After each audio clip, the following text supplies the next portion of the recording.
So for yesterday's mga katilawi, I'm here sa bahay nila ni Tita at ni Tapan, ayan, at saka ni Ken. So dito kami pulong-pulong, wow, pulong-pulong, may meeting lang. Prepare sa amon nga gamit dalon sa amon nga outingan. Ayan, so syempre medyo madamo kami ngayon, mga katilawi, kasi may mga kabataan na, ayan, syempre gusto nila ma-experience man ang amon nga kaduan nga isla. Ayan, so syempre, dito naman si Daddy, ayan. Kag syempre si Tatay, si Ugangan, o diba? Yung dala niyo kita ako sang paho kay balaan na nga, gabusong na ako sa iya nga bata. Ako gini ako dad sunod. Ito lang ko dad. And ayun na nga, nag-start na kami magbiyahe. Ayan, so medyo ilang oras na din yung binyahe namin. Siyempre, ayan, nag-stop over kami, and then dahil sa mainit na yung jeep namin, kasi medyo matagal na yung biyahe namin, ayan, so mataas pa dito yung daanan, so hindi kaya ng jeep namin, o diba? So ayan ang mga katilawi. So, ito na nga yung lugar kung saan ito yung first barangay or basta barangay na ating pupuntahan, ayan, sa Langhakan, kung diin amo dya ang lugar or way napakadto sa may akoy nga last island. Ayan, so mga katilawi, ang lugar dito ay medyo mabatuhon, and then medyo siya, maliit lang na pang isahang sasakyan. Ito naman yung lugar na kung saan ito yung first na barangay na papasok doon sa kanilang main na resort. Ayan, and then medyo lumiliit dito yung lugar or daan nila, mga katilawi, and then dito naman yung part kung saan mag-start yung trail, may pababa at saka may pataas na daan. Ayan, so shout out sa mga daddy. Ayan, daw gusto ko kita na magdulog danay kay Mangilala, kaso walang time. Charot lang. So ito na nga, mga katilawis, ito yung si tita, ayan, si tito, yung sasakyan nila. Medyo akala namin hindi makaya ng jeep kasi nga parang grabe yung lugar dito. And then ito yung lugar na paakyat na, so kailangan mo talaga magbulyo ng jeep para makatukad siya. And then kasi medyo mababa yung jeep namin, hindi siya katulad ng 4x4 na sasakyan yung mataas na ilalim para hindi sagad or magyudyud. So ayan, mga katilawi, nandito na tayo sa island ng resort na pupuntahan namin. Ayan, so sobrang thrill yung daan dito, as in. So pero ayan, thanks God, we're safe here na pumunta. Ayan, and then ito yung main entrance talaga. Dito yung pwede mag-parking yung sasakyan nyo. Ayan, so ito yung mga kasama namin. So nag-prepare na kami papunta sa loob. Ayan, then very nice yung place, and then very clean. Ayan, super clean talaga dito, as in.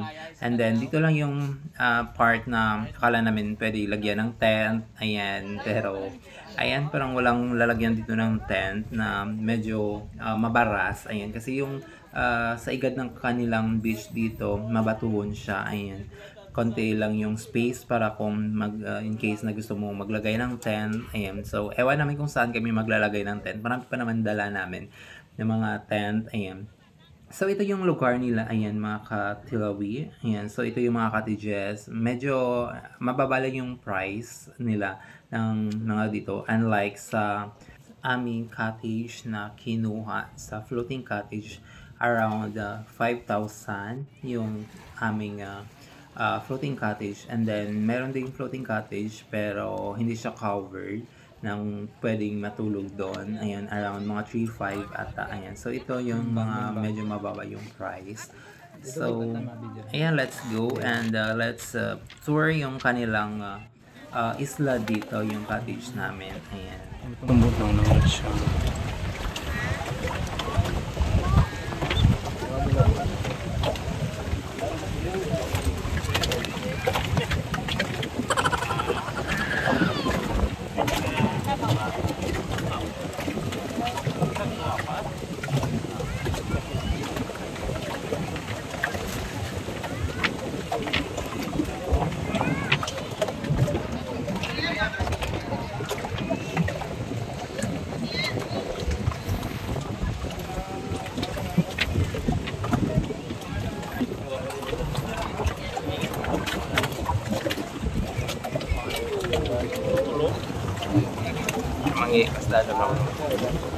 Kasi ano, puro direct lang.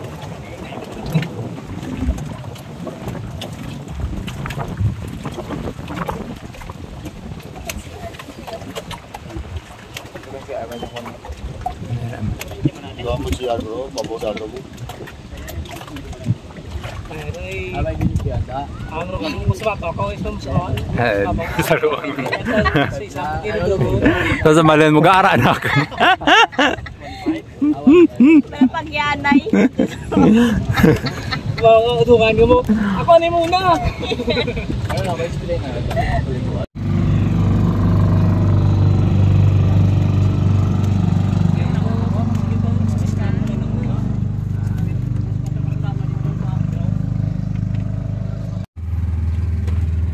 And ito naman yung ating Team B. Ayan, so sila yung pangalawang pumunta sa ating cottage. Ayan. And then, ito naman yung ating Team C. Ayan, so sila yung last na pumunta sa ating cottage. Ayan. So, hello sa inyo. Shout out!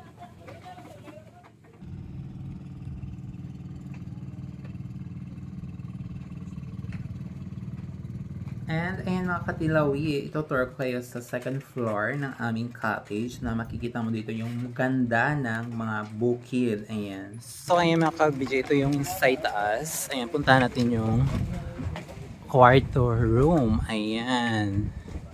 Ito yung room. Ewan ko kung kasyarat ba dito. Sa ilalim yung iba na matutulog. Ayan. So, ito yung paligid. So, libutin natin. Ayan. Libuton, talibutan. Ayan. So ito lang yung cottage nila sa dagat. Ayan. So pwede ka dito mag-Titanic ha. So CR sila dito. Ayan. So dapat pupo lang diri. Tapos sa ilalim pang ano, pang ligo. Ayan. Paligo sila. Uy! Isda! Mayroon na yun!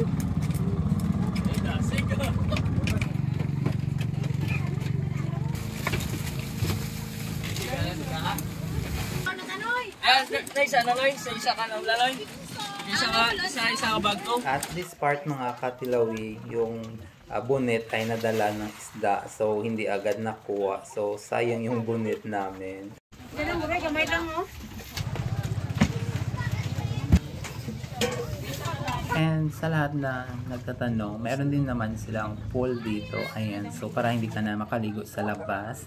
So, para safe ka na makapaligo dito sa area na to. Ayan. So, covered naman siya ng tent, ng net pala. At saka may mga kawayan naman sa kilid. Gusto nyo naman maligo sa labas. Ayan. So, magsuot lang kayo ng life vest. Pwede kayo mag-rent. Tag 50 yung isa. At saka, pwede naman magdala ng life vest nyo. Ayan. At meron din sila na provide na pito or whistle para in case na may emergency sa gitna ng dagat na naglalangway ka. Ayan. So ito yung mga kasama ko naglalangway na habang may sunset pa. O diba ang ganda ng view dito guys. So tara na, arat na, punta na kayo dito at i-experience nyo. Ayan. So meron din naman kaming foods na pwede paluto. Ayan. So tag 100 yung bayad. And then so syempre ito yung mga kasama ko yun. Gusto naman yung experience yung bangka-bangka. O diba? So actually guys, hindi kami marunong. So tag 250 lang naman yung bangka. Ayan. And then so ito sunset na mag-pictorial. And then syempre willing kayo mag-video kayo. Meron ditong video kayo tag 1, 2 lang. Ayan. And tonight, ayan. So nag-prepare kami ng aming tent. Ayan, so dito kami matutulog sa labas kasi hindi kami kasya dun sa ilalim at saka dito sa itaas sa sobrang rami namin. Wala kasing, isa lang yung kasing room, ayan, so kung saan mo gusto matulog, ayan, so medyo malamok talaga dito guys. Pero ngayong mga gabi na around mga 7, 8, medyo wala na yung lamok, ayan guys. And makatilawi, manyapon na tayo, ayan, so ito yung mga ulam namin na isda na nabunit na mga kasama namin. So let's panyapo na guys. Experience natin yung fresh na katulad ko. Uy! At saka, shoutout pala sa aking umagad. Ayan, sure. Hindi kami nagluto. Nagpaluto lang kami. Actually, masarap yung luto nila. Ayan, so ito yung mga niluto ng kasama ko. Ayan, so ang tawag dyan, manok na linagpang. Ayan. So, actually, bawal dito magluto, guys. For the safety na rin namin, ayan, ninyo, kasi kawayan to, mabilis dakpin ng kalayo in case na may mangyari, ayan. And then, ayun na nga, after na panyapon, so, matulog na kami. So, dito kami sa tent. And then, kinabukasan, ayan, nagising na lang ako sa uni ng matunog na barko, ayan. So, bangka pala, ayan. Dito pala na tutulog yung kasama ko, ayan, sa labas. Kasi sabi niya raw, mas maganda sa labas kasi hindi siya maginot. Kasi sa tent maginot. Ayan, si Tepen tulog pa, tsaka mga kasama ko. And then, after kong gumising, guys, pagbaba ko, ayan, so nakita ko si Tita, agad siyang namunit, ayan. So, shoutout sa Tita. And then, yung iba naming mga kasama, guys, ay umaga na rin silang naligo. Ayan, pagising nila, naligo agad sila. And then, after naman na maligo, ayan, so, nag-decide na kami na mamunlaw, guys. And then, so, after naman mamunlaw, syempre, ayan, babalik na kami sa cottage.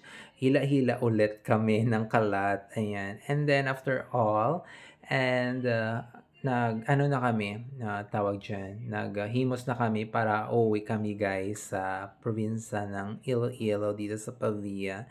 And then, so kami yung naunang paalis sa aming tent, cottage, ayan. And then, marami din namang, guys, naglangoy dito, ayan, na dumating.